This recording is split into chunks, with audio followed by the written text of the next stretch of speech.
around here been changed? Yes. I can't believe you. All right. Everybody good? Yes. Everybody glad to be here? Yes. All right, I'll try not to mess it up.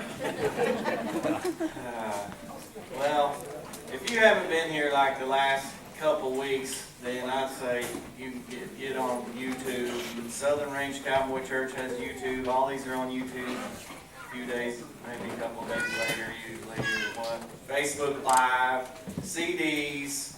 I'll say this since we're talking about that. Old Norm, the guy they were just telling the story about that passed away, they told me his daughter Wanda had called me and said that he had not been to church in 50 years. Not been to church in 50 years. Probably because he's just too honest to be religious. Amen. Some of you got it. So he was here visiting and he came here. And he heard something that he hadn't heard before. And it changed his life, I would say. Fair enough to say. Yes. Went back home. I got on the CD list, listened to all them CDs, found Cowboy Church out there, and it just messed him up from then on. So that's why we do what we do. That's why I stand up in the face of opposition and religion and all this stuff, because of stories like that. And so Got his daughter going. daughter goes, yeah, it's just all good. So I say this because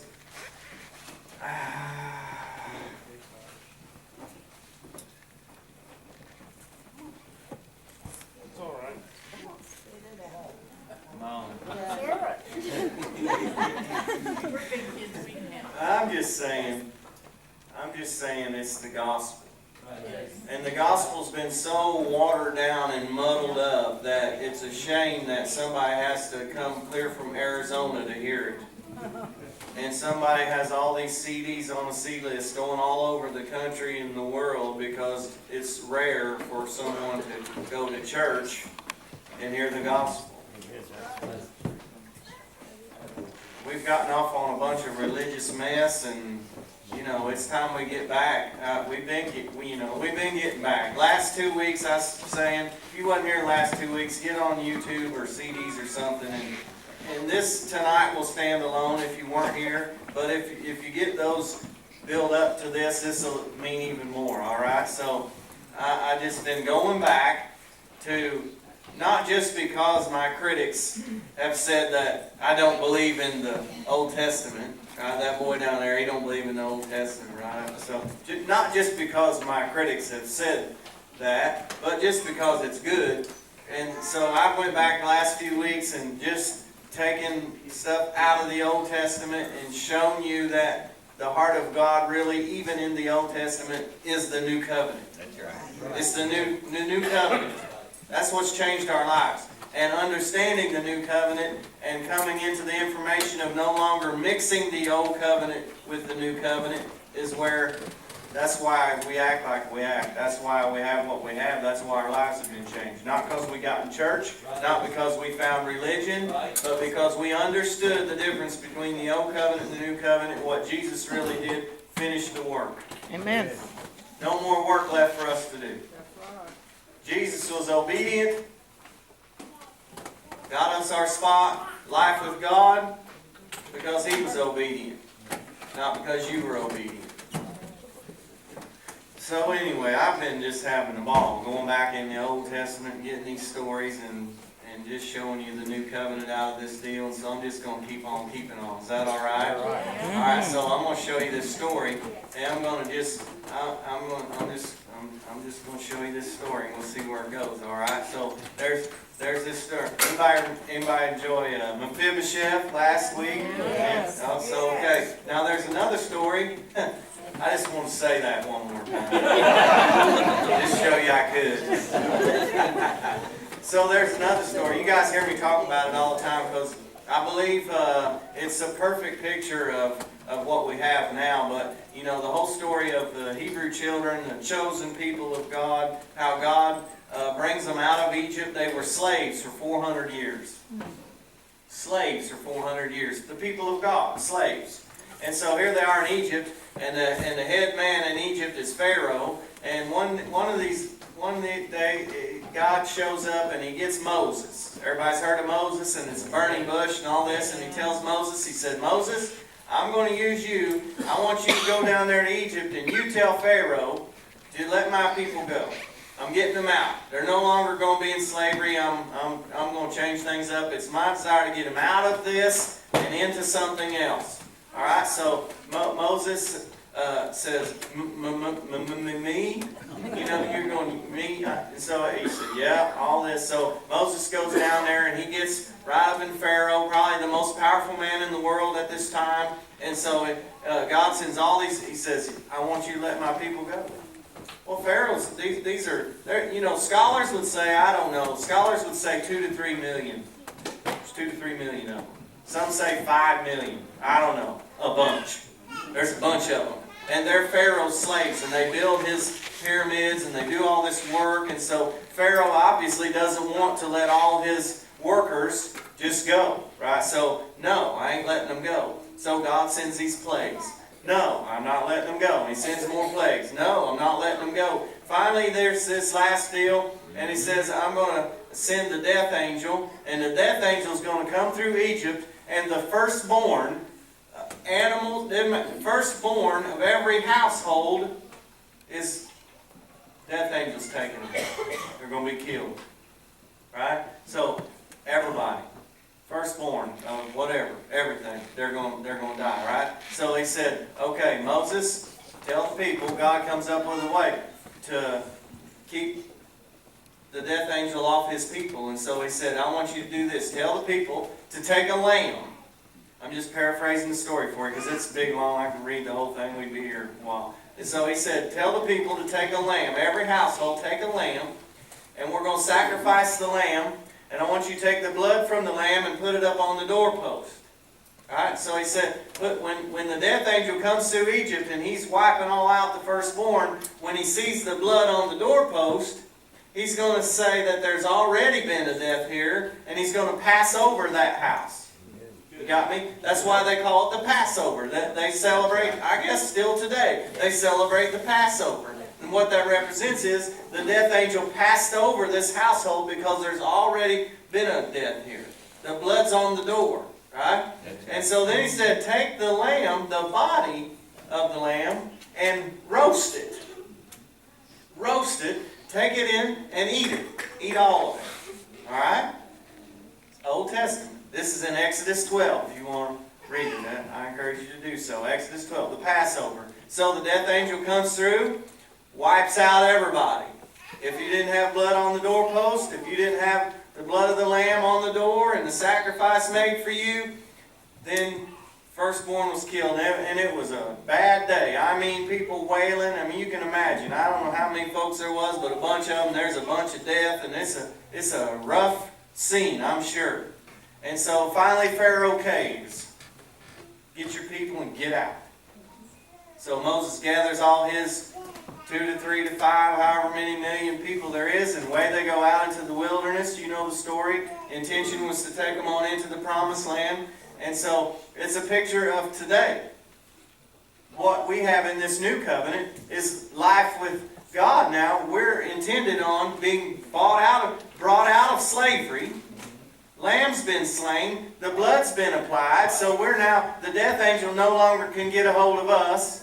And not just to get us out of that, but not to take us into the promised land, which it represents victory and life now. It's not, religion has reduced the promised land down into over yonder. When you die, you're going to cross the Jordan and go to heaven one day. We've excused it over into the future so that we didn't have to be responsible about, we could say we could live in the promised land now. We could have victory now. That's right. We've let circumstances in life declare truth for us instead of taking a hold of truth for our own and finding out what the Bible declares truth. And we've done without. We've just said, well, it's over yonder. The promised land doesn't represent over yonder. If it represented over yonder, there wouldn't be giants in the land. There wouldn't be enemies in the land. There wouldn't be battles to fight. Is any of that in heaven? No. Doesn't work, does it? So I'm saying, the whole thing, the whole story is just a big picture about life right now, that we can have victory and we can have life. And so I'm saying what this represents, the Passover, that's an Old Testament story of a New Testament truth. All right, you with me? So I'm going to show you the New Testament truth now of the same thing. Because here comes Jesus. On the night he was betrayed, they're celebrating Passover. Celebrating Passover. And so Jesus takes bread and breaks bread and gives them the wine. He said, this is wine of the new covenant, right? They're celebrating Passover, saying, this is my blood, the new covenant. It's the Passover. What a barnyard animal represented, I am for real. The real. All right, you with me? So I'm going to read you this here. This is Paul, because I want you guys to show you guys this. And you've been here, you've heard it, but I couldn't go by last week and say Mephibosheth got to sit at the king's table. He's going to eat at my table. And a week before that, Psalm 23 said he prepared a table before me, right? So I couldn't go by those 2 weeks and mentioning them sitting at the king's table without going here, all right? So if you're tired of hearing this, I don't believe you. So I'm saying we're talking about Passover in the New Covenant now, celebrating Passover in the New Covenant, what that was a picture of. And so Jesus, the Lord's Supper, communion, you've heard it called all this stuff, so it's what they were celebrating, Passover. That's what it represented. So I'm going to show you now what Paul writes about it. Paul's writing about it in 1 Corinthians 11. If you want to follow along, 1 Corinthians 11. I'll say this first. He said, don't eat it raw. Don't eat it raw. Take the lamb, put the blood on, and roast it. He actually said, don't eat it raw. Well, what did roasting, why that? Why that detail is it in there, you know? So roasting is like put the fire to it. The fire represented judgment. Fire represents judgment.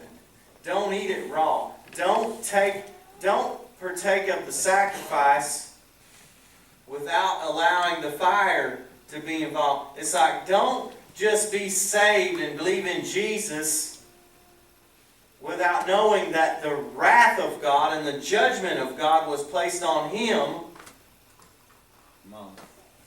and not placed on you. It's a new covenant. Wrath of God was satisfied. Miss Mary, no more judgment for me and you. Oh, I know we ain't heard that. Some of you squirmed right when I said that. All of the wrath of God was satisfied. It was placed on Jesus. Amen. Jesus took all the judgment. That's right. And we've not known that, we've not taught that, we've not heard that, and that's eating it raw. That was just extra for you scholars. Listen to this. 1 Corinthians 11. I'll just start in 23 and read it, all right? 23, I'll just read it. For I received from the Lord that which I also delivered to you, that the Lord Jesus, in the night in which he was betrayed, took bread.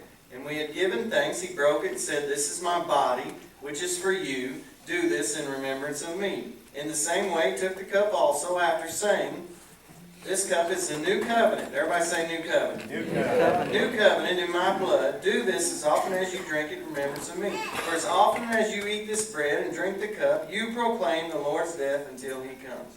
Therefore, whoever eats the bread or drinks the cup of the Lord in an unworthy manner shall be guilty of the body and the blood of the Lord. But a man must examine himself, and in doing so he is to eat of the bread and drink of the cup. For he who eats and drinks judgment to himself, if he does not judge the body rightly. For this reason, one reason, there's no S on it, for this reason, singular, many among you are weak and sick, and a number sleep. Many among you, now he's writing a letter to a church. He's writing a letter to born-again believers. And Paul says, For one reason, many among you are weak, sick, and die before you're supposed to. Whoa, got your attention, don't I? For one reason, Paul said. He's writing a letter to born-again believers and says there's one reason why many among you are weak and sick and die before you're supposed to. Now, I don't know about you, but my cowboy logic would say, if he's saying that in that way, it would be my idea that Paul's idea, at least his idea, would be that among born-again believers, you're not supposed to be weak, sick, or dying before you're supposed to. Right. Fair enough? Amen. Is it fair enough that at least Paul believes that? Yes.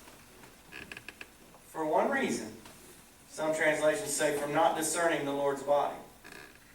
For not understanding what it is that you're actually doing. You're just a ritual. You're just not mixing faith with it, right? Hebrews 4:2 said, the same gospel that was preached unto us was preached unto them, but it did not profit them, for they did not mix it with faith.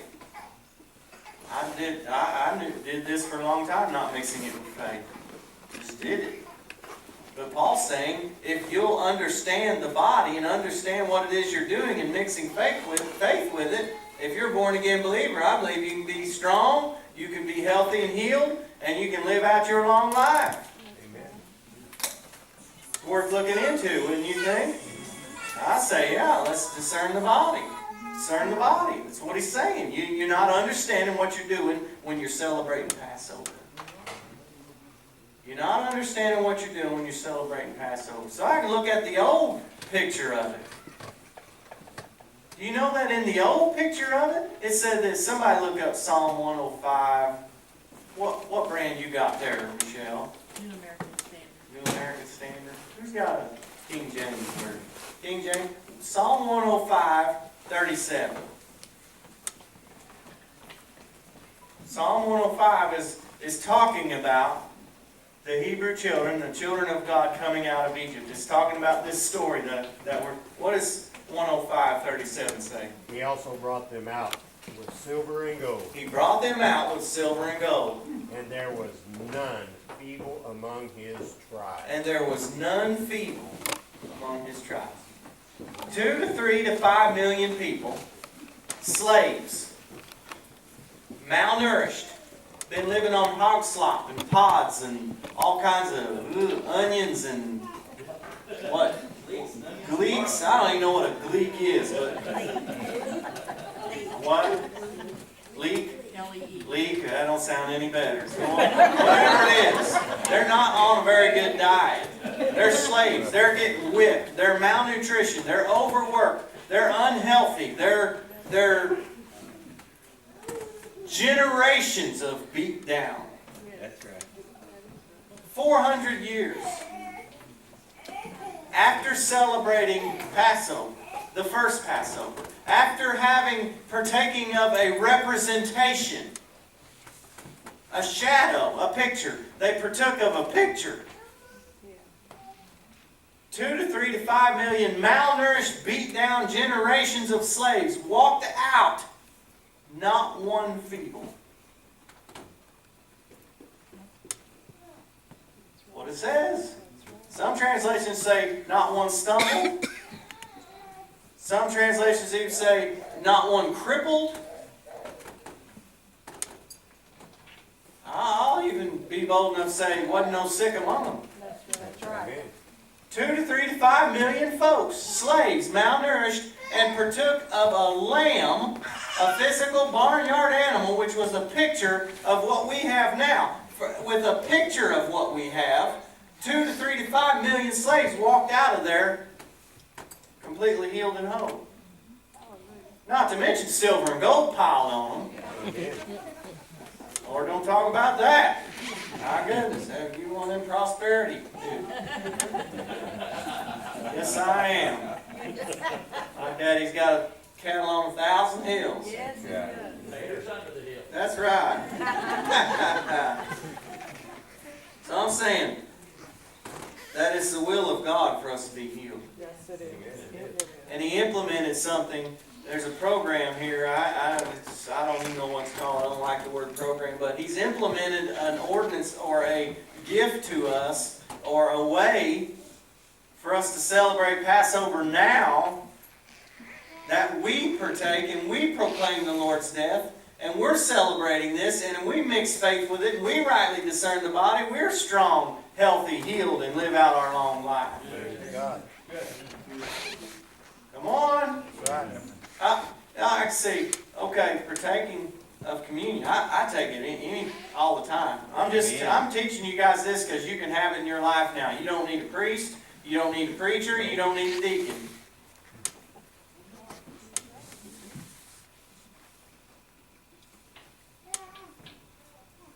All you got to be is born again. And if you'll rightly, I'll say this too. Oh yeah, this is so good. He said, because I know where I grew up, if you got sin in your life, better not be taking it. You'll bring judgment on yourself. You'll be worse off. Right? Oh, you better come to the front and get right with God. Yeah, you better. I see a lot of heads nodding. You grow up where I grow up? Yeah. And a lot of people let it pass on by and not even take. They'll say, well, you're taking unworthy. You're unworthy, you better not take it. Have I heard that? Yeah. Well, let's read it. I think brother says unworthily. Unworthily. Mine says, a New American Standard says, in an unworthy manner. Unworthily is an adverb. Unworthily is an adverb. I know you guys are surprised about me knowing that. An adverb describes the verb. Right? Wife's a school teacher. She'll check me here if I'm not right about this. An adverb describes the verb. Unworthily is an adverb. And it's describing the verb. It's not describing the noun. Unworthy would be an adjective describing the noun, but it says unworthily. Or it says an unworthy manner. It's describing the manner, not the taker. We've not taken because we've said we're not worthy. Come on, let's use our common sense. If we're worthy, do we even need it?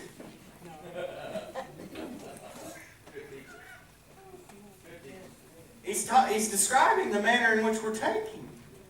We're not taking it. It's not the taker that's unworthy. It's the way we're taking it. We've not mixed it with faith. We've not discerned the Lord's body. That's right. Come on, it's for unworthy people. That's right. If you're worthy, you're not living under a curse anyway. You don't even need the benefits of it. It's common sense, isn't it? So, everybody take a deep breath. Congratulations, you can take. You can partake of what we're talking about, whether you're worthy or not. Because, truth be known, you're not worthy. In and of yourself. You wouldn't need it if you were worthy. It's for unworthy people. Everybody good with that? Yes. So you're qualified. You believe in Jesus. You've been made right with God. All your sin was placed on Him. All His righteousness was placed on you. Congratulations. He qualified you to partake. Is that settled? Yes. All right. That's settled. The devil wants to stir up that stuff to keep you from taking because there's that much power in it. There's that much power in it. I'm telling you, I've seen people get healed. I've seen people get up off their deathbed from what I'm telling you right now. I've been healed in my own life, my own body. I've seen not just physical healing, any kind of spiritual battles I've seen won through mixing faith with this. Celebrating Passover, proclaiming the Lord's death until He comes. You say, now how can there be that much power in that? How can there be that much power in just taking communion? You know, say, let me remind you. In the garden, there's this couple named Adam and Eve. They were in the paradise and everything, you know, all this stuff. And then they disobeyed God, and the curse entered the world. Was sickness there before the fall of man? No. Was disease there before the fall of man? Was it the will of God for man to live with sickness and disease? No. How did sickness and disease come into the world? By the simple act of eating. Ate from the wrong tree. Ate the forbidden fruit. They ate something. And sickness and disease and the curse entered the world. Wouldn't it be just like God to reverse the curse in our lives by the simple act of eating? Amen. That's good stuff. Man, I can't hardly wait.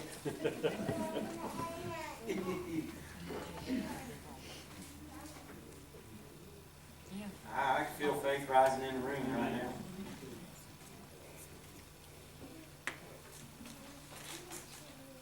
If 2 to 3 to 5 million people walked out of Egypt rich and healthy by a barnyard animal, how much more would the sons of God have all their needs met?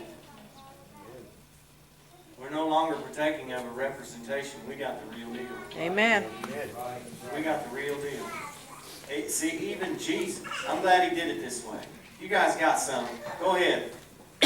Go ahead and get the stuff out there. I got some spread out here. Everybody get one. Everybody's qualified. Everybody in here believe in Jesus? Yes. Yeah, Yes. just sling them out there everywhere. Everybody get some.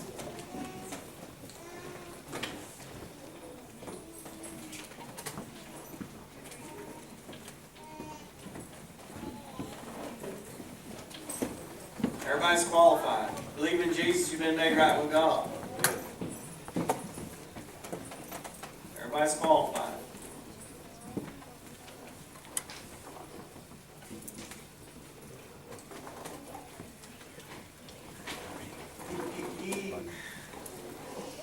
How much more those of us that partake of the real thing? You say, well, the real thing, well, it's just that little thing. What's that, you know? But Jesus, when he's giving it to the disciples, they had bread and they had wine. They had bread and they had wine, right? Stay with me. They'll get you. They had bread and they had wine. And Jesus broke the bread, gave them the bread, and when they ate the bread, he said, "This is my body." You with me? Jesus gave them bread and said, "This is my body." Got this little thing here, you pop that down.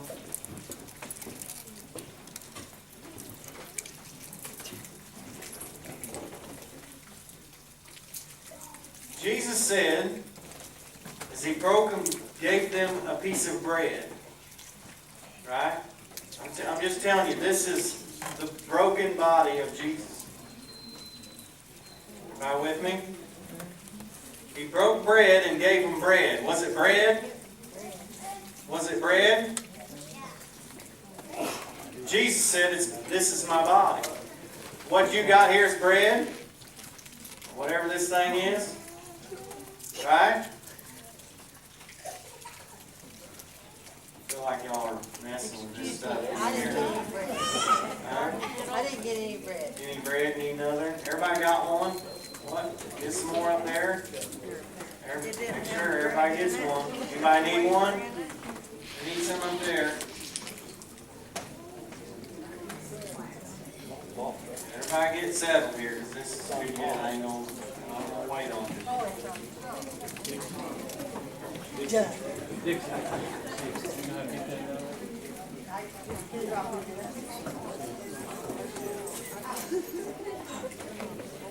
I'll wait on you.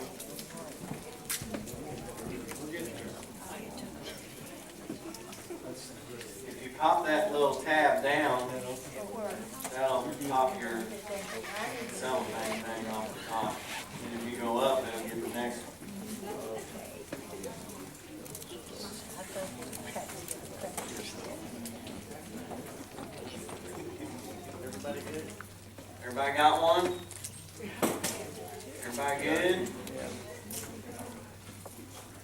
Now look at me. Now look at me. I want you to get this. Jesus had bread in his hand. And he broke it. And he gave it to them.